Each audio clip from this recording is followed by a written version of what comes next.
In this session we are going to see the Chinese revolution. Chinese revolution से पहले एक बार हम ये देखते हैं कि कम्युनिस्ट रशिया ने इंडिया को कैसे इन्फ्लुएंस करा। सवाल तो ऐसा ही आएगा।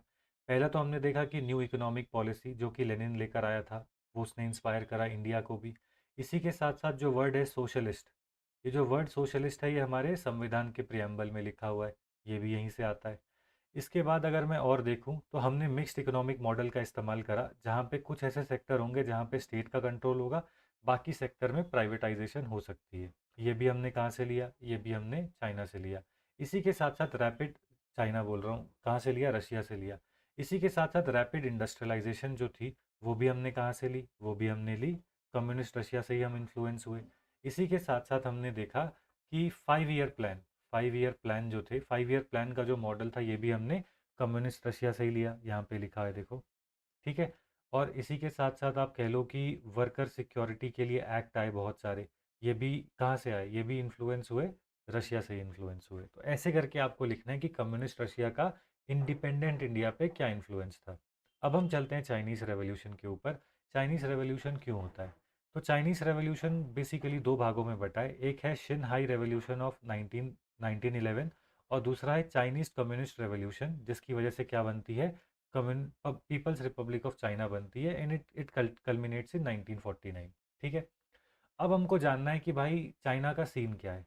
साल है 1857, जब 1857 में हम यहाँ पे इंडियन फ्रीडम स्ट्रगल हमारा चल रहा है, रिवोल्ट ऑफ 1857 चल रहा है, तो वहाँ पे ब्रिटिश जो है ओपियम वॉर लड़ रहे हैं। इसको ओपियम वॉर क्यों कहते हैं? क्योंकि ब्रिटिश लोग क्या करते थे, ब्रिटिश लोग इंडिया से ओपियम खरीदेंगे, ठीक है, और उसको चाइना में बेचेंगे, और चाइना में बेच के यहाँ से रॉ मटेरियल ले जाएंगे यूरोप में। ठीक है, ऐसे करते थे। तो अब भाई कहीं पे तुम ओपियम बेचोगे तो वहाँ के लोग क्या करेंगे? एकदम ही निठल्ले हो जाएंगे, है ना। लॉलेसनेस आ जाएगी, लोग जो होंगे क्राइम करेंगे। और जो पोर्ट्स होंगे, जो मतलब बेसिकली जहाँ पे ओपियम बेचा जाता था, वहाँ पे मतलब हद लेवल का क्राइम है, लोग खा पी के सड़कों पे गिरे पड़े हुए हैं।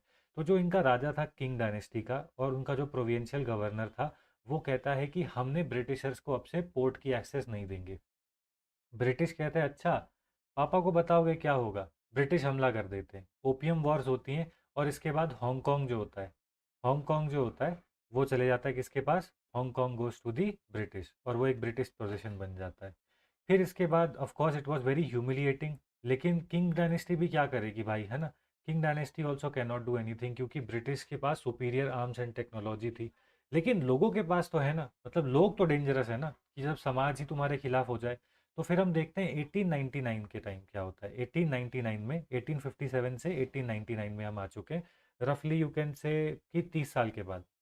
30 साल के बाद क्या होता है? बॉक्सर रेबिलियन होता है। बॉक्सर रेबिलियन में क्या होता है? लोग कहते हैं कोई चर्च दिखे तोड़ दो, कोई चर्च दिखे तोड़ दो, कोई वाइट दिखे मार दो, कोई कन्वर्ट दिखे उसको बोलो या तो वापस क्रिश्चियनिटी छोड़ दे, या तो हम तेरे को मार देंगे। ऐसे करते करते ये पूरा साफ कर देते हैं चाइना को अंग्रेज़ों के उस मतलब उस डोमिनेंस से।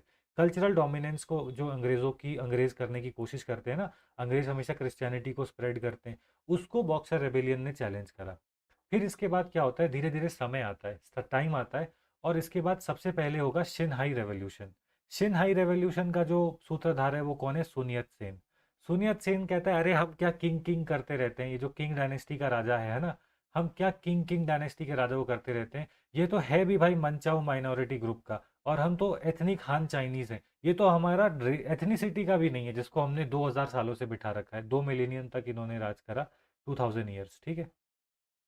इसको हटाओ, और हम यहाँ पे राइज नेशनलिज्म का राइज करते हैं, डेमोक्रेसी को इस्टेब्लिश करते हैं, लोगों को नौकरियां मिलेंगी, है ना। तो लोग जो होते हैं चढ़ जाते हैं, क्यों? क्योंकि किंग डायनेस्टी के टाइम पर क्या हो रहा था? सोशल अनरेस्ट बहुत ज़्यादा था, इकोनॉमिक हार्डशिप बहुत ज़्यादा थी। और हम इन लोगों ने ये देखा कि जो वेस्टर्न जो पावर्स हैं यहाँ पे, जो जो चाइना के साथ ट्रेड कर रही है, उनका बहुत ज़्यादा इन्फ्लुएंस है, उनका बहुत ज़्यादा इन्फ्लुएंस है। वो किंग डायनेस्टी के जो एडमिनिस्ट्रेटर्स हैं उनको आराम से इन्फ्लुएंस कर लेती हैं। इसके बाद क्या होता है? इसके बाद होता है वूचांग अपराइजिंग, जो कि आर्मी की ही, मिलिट्री की ही अपराइजिंग होती है, and ultimately Republic of China बैठती है, कम्युनिस्ट रिपब्लिक नहीं, रिपब्लिक ऑफ चाइना। ठीक है, रिपब्लिक ऑफ चाइना बैठती है, और यहाँ पे सोन यात सेन को एक प्रोविजनल प्रेसिडेंट बना देते हैं।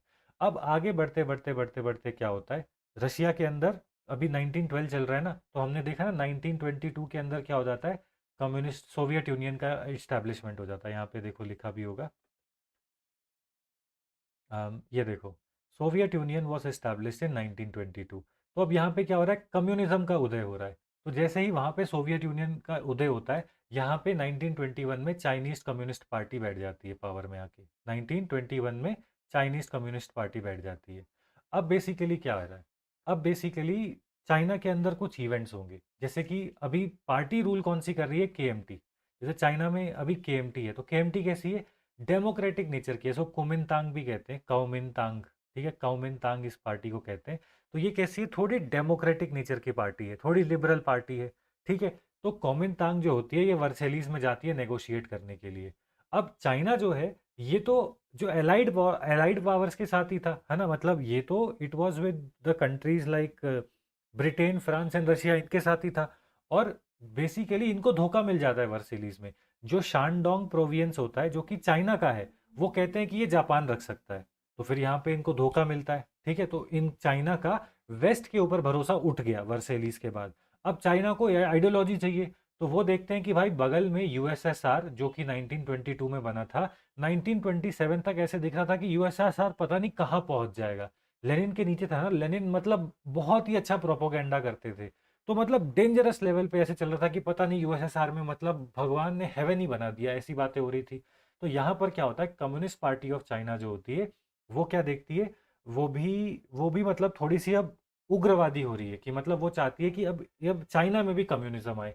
लेकिन चाइना में पार्टी रूल में कौन सी है, केएमटी।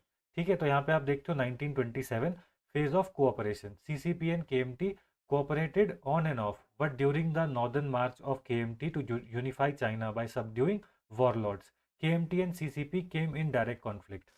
ठीक है, तो यहाँ पे आप देखोगे कि चाइना जो था, जब केएमटी पावर में आती है तो पूरे चाइना के अंदर वॉरलॉर्ड्स थे, जैसे आज कहाँ पर है, जैसे आज अफ्रीका में वॉरलॉर्ड्स दिखते हैं ना अलग अलग जगह पे, कि एक सेंट्रल गवर्नमेंट है बट उसका पूरा चलता नहीं है। तो केएमटी क्या करती है, वो नॉर्दर्न मार्च करती है, कि मतलब हम एंड टू एंड चलेंगे, और जो रास्ते में आएगा, जो वॉरलॉर्ड आएगा उसको काट देंगे, लेकिन पूरे के पूरे चाइना को हम यूनिफाई करेंगे। ठीक है, तो इसमें सीसीपी और केएमटी साथ साथ में चल रही हैं। लेकिन फिर इसके बाद क्या होता है, 1927-37 में दोनों एक दूसरे से लड़ने लगती हैं। ठीक है, फिर इसके बाद साइनो जापान वॉर हो जाती है। साइनो जापान वॉर में क्या होता है, कि जो जापान होता है वो बेसिकली एक पार्ट कब्जा लेता है, जो चाइना का एक पार्ट कब्जा लेता है।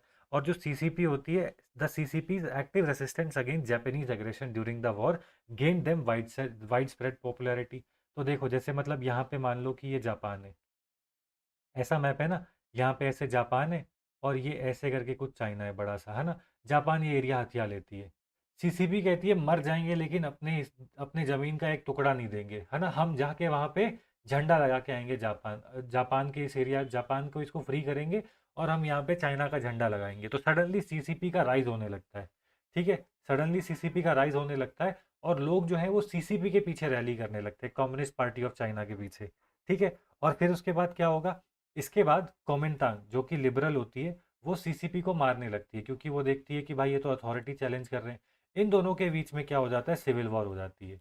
ये सिविल वॉर चलती है फ्रॉम 1946 टू 1949, जिसके अंदर कम्युनिस्ट पार्टी ऑफ चाइना जो कि आज रूल करती है चाइना को, ये पूरे के पूरे चाइना को कब्जा लेती है। और जो कोमिंतांग होती है अपनी जान बचा के भाग जाती है ताइवान में।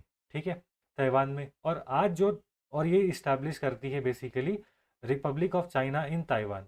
बेसिकली जो ताइवान की सरकार है वो कहती है असली चाइना की सरकार हम है, और कम्युनिस्ट पार्टी ऑफ चाइना कहती है कि असली सरकार, चाइना की सरकार हम है।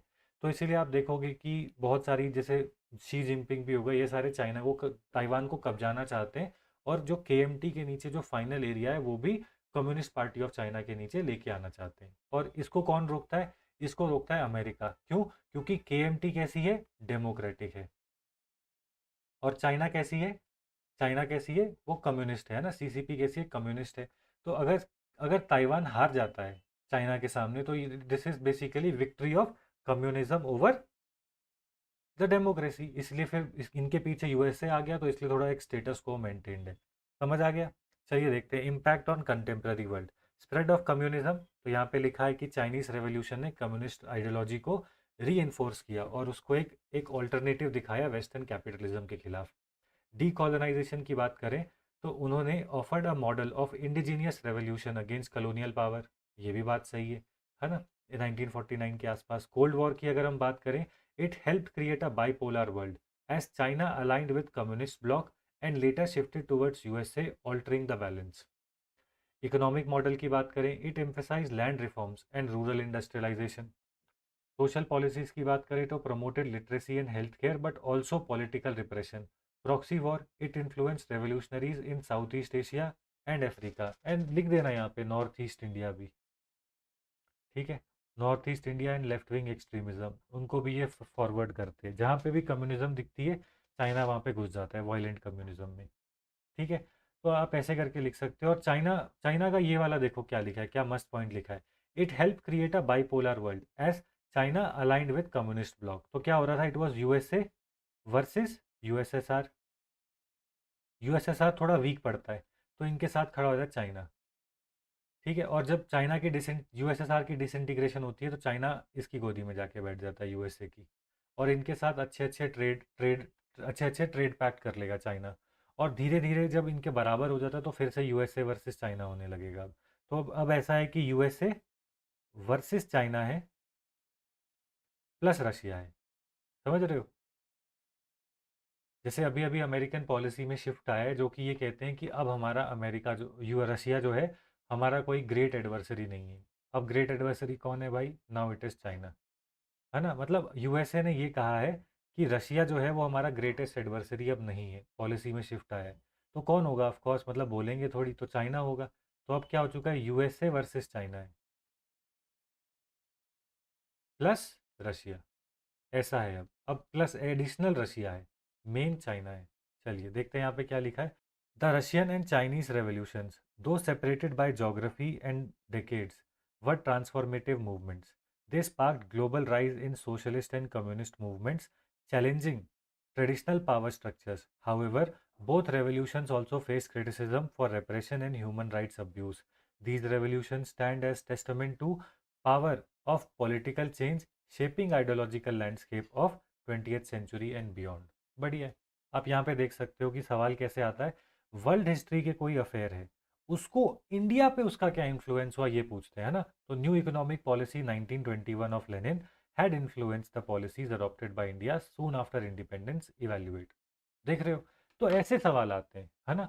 तो इसमें आप क्या करते हो, आप थोड़ा सा ब्रॉड लिखने की कोशिश करते हो। आपने पढ़ लिया, है ना। तो मैं वही कह रहा हूँ कि चाइनीज़ रेवोल्यूशन में इतना कुछ है नहीं, क्योंकि ये बहुत पास में हुआ है, और हम नहीं मानते कि हम चाइना से कोई इंस्पिरेशन लेते हैं। बस हम ये लिखेंगे कि चाइना की वजह से, चाइनीज़ रेवोल्यूशन की वजह से, आप कहोगे कि कम्युनिज्म का स्प्रेड होता है, प्लस सोशलिस्टिक जो प्रिंसिपल्स हैं उनको, वो बेसिकली उनका राइज होता है ग्लोबली, बस और कुछ नहीं है, ठीक है।